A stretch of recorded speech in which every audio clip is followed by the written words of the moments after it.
आप सभी को जय श्री राम। आप सभी को नवरात्रि की बहुत-बहुत शुभकामनाएँ, बहुत-बहुत अभिनंदन। माता रानी आप सब पे आशीर्वाद बनाए रखे। आप सभी को जय दुर्गा माँ, जय माता दी। साथ ही साथ जो जीएसटी के नए रिफ़ॉर्म्स आज से लागू हो रहे हैं, जिसका मध्य वर्ग को बहुत ज़्यादा लाभ होने वाला है, इस नए रिफ़ॉर्म के लागू होने के लिए भी आप सभी देशवासियों को बहुत-बहुत बधाई।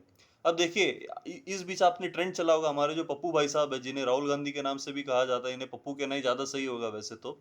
इनका एक नया मॉडस ऑपरेंडी चला, आरोप लगाने का एक नया तरीका, एक नया पैटर्न आया जिसका नाम है वोट चोरी। सब जगह वोट चोरी हो गई। यानी इनके जो विपक्ष के लोग हैं, अभी जो वर्तमान में जो सरकार है, इन्होंने सभी सारे चुनाव वोट चोरी करके जीते। अब इसी वोट चोरी को पैटर्न में ध्यान में रखते हुए इनके जले में थोड़ा और नमक छिड़का जाए। कैसे? क्योंकि जो जेन ज़ी है, जैसे युवाओं को आजकल जेन ज़ी के नाम से संबोधित किया जा रहा है, आप सबने सुना होगा। So being myself a part of Gen Z, युवा की जो ताकत है, जो हमारे माननीय प्रधानमंत्री जी भी बोलते हैं कि अमृत काल, क्योंकि यहाँ पे युवा शक्ति है। तो उसी जेन ज़ी ने भी पप्पू भाई साहब को धोखा दे दिया, वोट चोरी कर दिया, बहुत बड़ा वोट चोरी कर दिया। कैसे?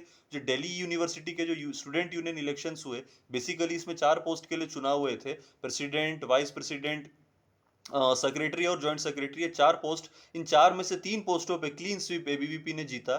दैट मीन्स एनएसयूआई की जो कैंडिडेट थी उसको उनको बुरी तरह हराया। और हमारे जो प्रेसिडेंट के जो उम्मीदवार थे एबीवीपी की तरफ से, आर्यन मान जी, उन्होंने जो पहले भी काम कर चुके हैं स्टूडेंट यूनियन में, उनको पूर्ण बहुमत से, जो एबीवीपी के कैंडिडेट थे, पूर्ण बहुमत से जेनजी ने जिता दिया। और इसके साथ साथ अप्रैल के महीने में हमने देखा कि जेएनयू में भी मतलब वैसे तो सभी सीटों में एबीवीपी नहीं जीत पाई, लेकिन जितने भी काउंसलर के जितने भी पोस्ट थे, सभी पोस्ट पे एबीवीपी ने जो है उसमें वहाँ पे जीत प्राप्त की। वहाँ पे भी वोट चोरी हो गया। और इसके अलावा ये सब आप सबने मेरा स्टेटस देखा होगा, हैदराबाद सेंट्रल यूनिवर्सिटी में भी, वहाँ पे भी युवाओं ने, जेन ज़ी ने बहुत बड़ा वोट चोरी किया और वोट चोरी करके जो है एबीवीपी को जिता दिया। सभी सीटों में एबीवीपी को क्लीन स्वीप में जितवा दिया हैदराबाद सेंट्रल यूनिवर्सिटी में।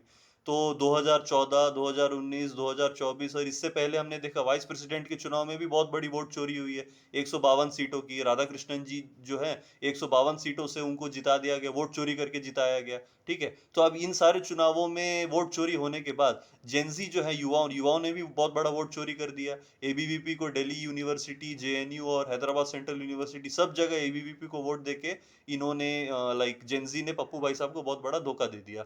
अब वैसे तो ये जो इनका पैटर्न चला है, इस पैटर्न में ये भी एक बहुत बड़ा वोट चोरी का बहुत बड़ा उदाहरण जो है मैंने आप सबके सामने रखा, कि कैसे जो युवा शक्ति है, इन्होंने पूरी तरीके से उन्होंने पप्पू भाई साहब को रिजेक्ट किया, एबीवीपी को वोट देके। और इनकी भाषा में, इनका जो स्केल है, इनका जो मतलब पैटर्न है, जो लॉजिक है, उसके हिसाब से इन सभी चुनावों में भी बहुत बड़ी वोट चोरी हुई है। वोट चोरी करके इन हमारे जेन ज़ी ने, युवाओं ने जो है इनको, पप्पू भाई साहब को धोखा देते हुए एबीवीपी को जितवा दिया।